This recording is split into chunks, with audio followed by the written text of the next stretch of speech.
अध्याय 1। 3400 ईसा पूर्व गोदावरी नदी के समीप भारत। अपने लंबे कसे हुए मजबूत शरीर को झुकाते हुए राम नीचे को हुए। अपना वजन दाहिने घुटने पर डालते हुए उन्होंने धनुष को मजबूती से थामा, बाण को सही जगह लगाया। लेकिन वह जानते थे कि कमान को पहले ज्यादा नहीं खींचना चाहिए। वह अपनी मांसपेशियों पर तनाव नहीं डालना चाहते थे। उन्हें सही समय का इंतजार था। हमला अकस्मात होना चाहिए। दादा, वह जा रहा है, लक्ष्मण ने अपने बड़े भाई से फुसफुसाते हुए कहा। राम ने कोई प्रतिक्रिया नहीं दी। उनकी आंखें शिकार पर टिकी थीं। हल्की हवा उनके उन खुले बालों को हिला रही थी जो सिर पर बंधे जूड़े में आने से रह गए थे। उनकी अस्त व्यस्त रोएदार दाढ़ी और सफेद धोती हवा के साथ ताल मिला रही थी। राम ने हवा की दिशा को समझते हुए अपना कोण सही किया।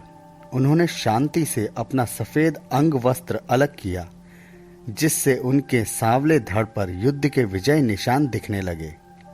लक्ष्य भेदते समय अंग वस्त्र मध्य में नहीं आना चाहिए। हिरण अचानक निस्तब्ध हो गया। शायद उसे अनहोनी का आभास हुआ होगा।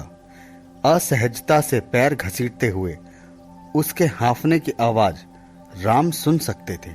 कुछ पल बाद वह फिर से पत्तियां चबाने लगा। उसका बाकी झुंड थोड़ी ही दूर पर था, जो घने जंगल की वजह से दिखाई नहीं दे रहा था। प्रभु परशुराम की कृपा से। उसने अपने आभास पर ध्यान नहीं दिया। लक्ष्मण ने धीरे से कहा, प्रभु ने आज हमारे बढ़िया भोजन का इंतजाम कर दिया। चुप रहो। लक्ष्मण खामोश हो गए। राम जानते थे कि इसे मारना जरूरी है। लक्ष्मण और स्वयं राम अपनी पत्नी सीता के साथ पिछले 3 दिनों से जंगल में भटक रहे थे। मलय पुत्र प्रजाति के कुछ और लोग भी अपने सरदार जटायु के नेतृत्व में उनके साथ थे।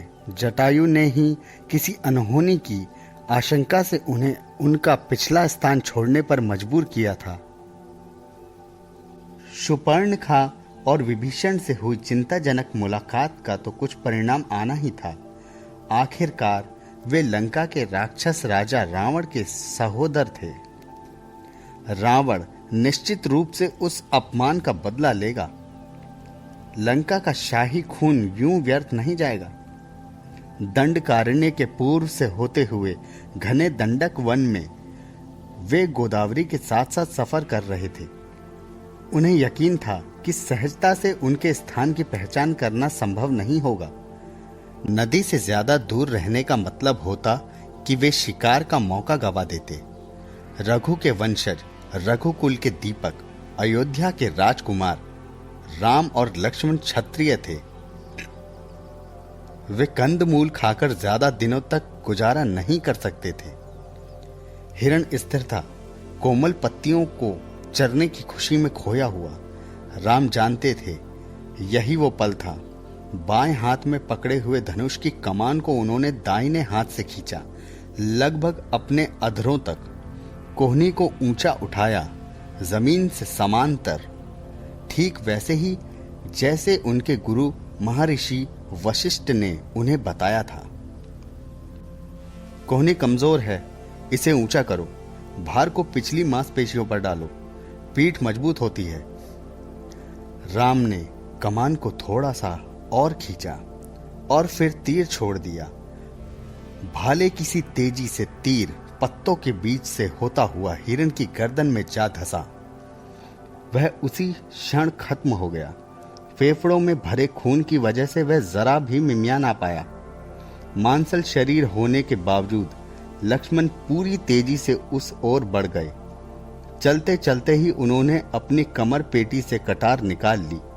पल भर में ही वह हिरण के पास पहुंच गए और पूरे बल से वह कटार उसके दिल को भेदते हुए पसलियों में उतार दी। हे निर्दोष जीव, तुम्हारी हत्या के लिए मुझे क्षमा करना। उन्होंने शिकारियों द्वारा कही जाने वाली प्राचीन क्षमा को दोहराते हुए स्नेह से उसके सिर पर हाथ फेरा। तुम्हारी आत्मा को पुनः जीवन मिले और तुम्हारा शरीर मेरी आत्मा का पोषण करे। जब तक लक्ष्मण तीर बाहर निकाल रहे थे, राम भी वहां आ पहुंचे। लक्ष्मण ने तीर साफ किया और उसके स्वामी को लौटा दिया। यह अभी और काम आ सकता है, उन्होंने धीरे से कहा। राम ने तीर को तरकश में रखते हुए आसमान की ओर देखा। पक्षी खुशी से चहचहा रहे थे। हिरण के अपने समूह को कुछ खबर नहीं हुई थी। उन्हें आभास नहीं था कि उनके किसी अपने की मृत्यु हुई थी। राम ने प्रभु रुद्र की प्रार्थना करते हुए उनका धन्यवाद किया। अब उन्हें यहां से जल्द निकल जाना चाहिए था। राम और लक्ष्मण घने जंगल के बीच अपना रास्ता बनाते हुए चल दिए। राम आगे चल रहे थे। उनके कंधे पर मजबूत लाठी का आगे का सिरा था, जबकि लक्ष्मण उनके पीछे लाठी का दूसरा सिरा कंधे पर उठाए थे। हिरण लाठी के मध्य में लटका हुआ था। उसके चारों पैर मोटी रस्सी से उस पर बंधे थे। वाह, इतने दिनों बाद बढ़िया भोजन करने को मिलेगा, लक्ष्मण ने कहा। राम के चेहरे पर एक मुस्कान खेल गई, लेकिन वह चुप रहे। लेकिन हम इसे अच्छी तरह से पका नहीं सकते ना दादा? नहीं, ऐसा नहीं कर सकते। घने धुएं से किसी को हमारी स्थिति का पता लग सकता है। क्या हमें अब भी सावधानी बरतने की जरूरत है? उन्होंने कोई हमला नहीं किया। शायद वे हमारा पता नहीं लगा पाए। हमें कोई हमलावर भी तो नहीं मिला, है ना? उन्हें कैसे पता लगेगा कि हम कहाँ हैं? दंडक वन अथाह है। हो सकता है, तुम सही कह रहे हो, लेकिन मैं कोई खतरा नहीं लेना चाहता। हमें सुरक्षा का ख्याल रखना चाहिए। लक्ष्मण शांत हो गए, हालांकि वजन से उनके कंधे झुकने लगे थे। यह कंदमूल खाने से तो बेहतर होगा, राम ने बिना पीछे मुड़े हुए कहा। यकीनन, लक्ष्मण ने सहमति जताई। भाई खामोशी से चलने लगे। दादा, कुछ तो गड़बड़ है। समझ नहीं आ रहा है क्या, लेकिन कुछ तो हुआ है। शायद भरत दादा। लक्ष्मण, राम ने सख्ती से डांटा। भरत राम के अनुज थे। उनके पिता दशरथ ने राम को वनवास दिए जाने के बाद उन्हें अयोध्या का युवराज घोषित कर दिया था। दूसरे अनुज शत्रुघ्न और लक्ष्मण जुड़वा थे, लेकिन अपनी भ्रात भक्ति के चलते वे अलग हो गए। शत्रुघ्न भरत के साथ अयोध्या में ही रुके, जबकि लक्ष्मण ने बेझिझक भाई राम के साथ आने का फैसला कर लिया। असहनशील लक्ष्मण को भरत पर भरोसा करने के राम के फैसले पर संदेह रहता था। उन्हें लगता था कि अपने आदर्शवादी भाई को भरत की छिपी राजनीति के बारे में आगाह करना उनका कर्तव्य था। जानता हूं दादा कि आप यह नहीं सुनना चाहते। लक्ष्मण अपनी बात पर अडिग थे, लेकिन मुझे भरोसा है कि वे अवश्य ही हमारे खिलाफ कोई साजिश कर रहे हैं। ठीक है, हम इसकी तह तक जाएंगे, राम ने लक्ष्मण को टोका। लेकिन अभी हमें दोस्तों की जरूरत है। जटायु का कहना सही है, हमें मलय पुत्र के पड़ाव तक पहुंचना ही होगा। कम से कम उनसे मदद की उम्मीद की जा सकती है। मैं नहीं जानता किस पर भरोसा किया जा सकता है दादा।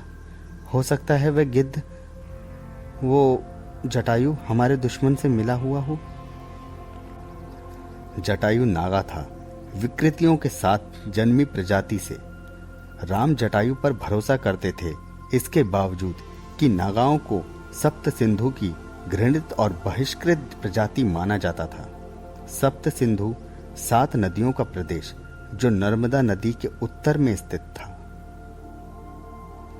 दूसरे नागाओं की ही तरह जटायु भी विकृतियों के साथ पैदा हुआ था। जटायु के चेहरे पर आगे को उठी हुई हड्डी थी।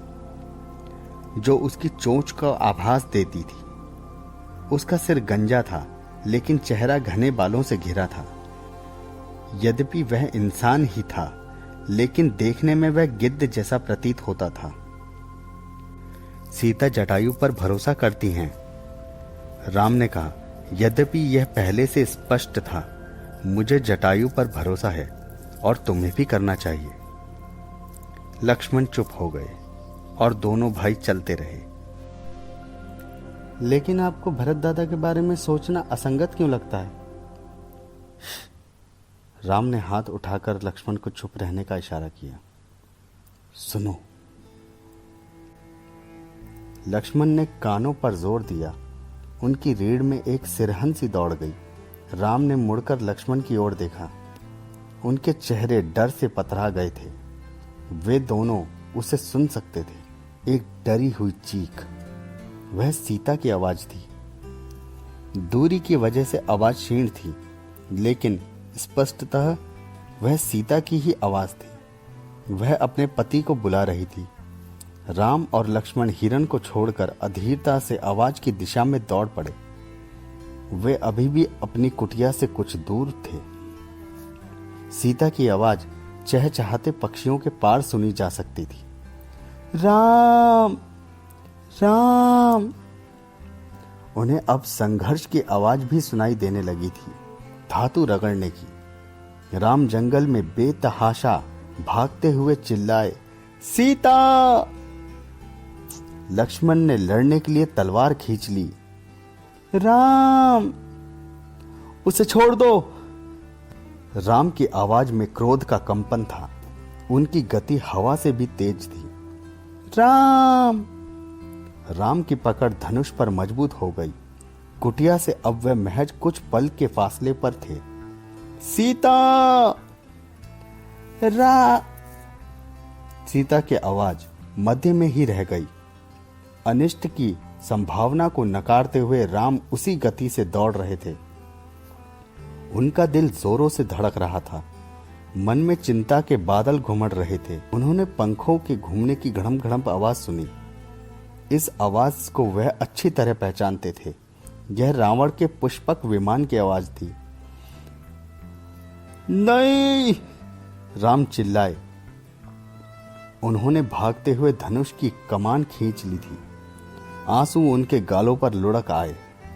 दोनों भाई कुटिया तक पहुंच गए थे। वह पूरी तरह से उजड़ी हुई थी। चारों ओर खून ही खून फैला था। सीता। राम ने ऊपर देखा और पुष्पक विमान की ओर तीर छोड़ दिया, जो तेजी से आकाश की ओर बढ़ रहा था। अपनी तीव्र गति की बदौलत वह पहले ही सुरक्षित दूरी तक जा पहुंचा था। सीता।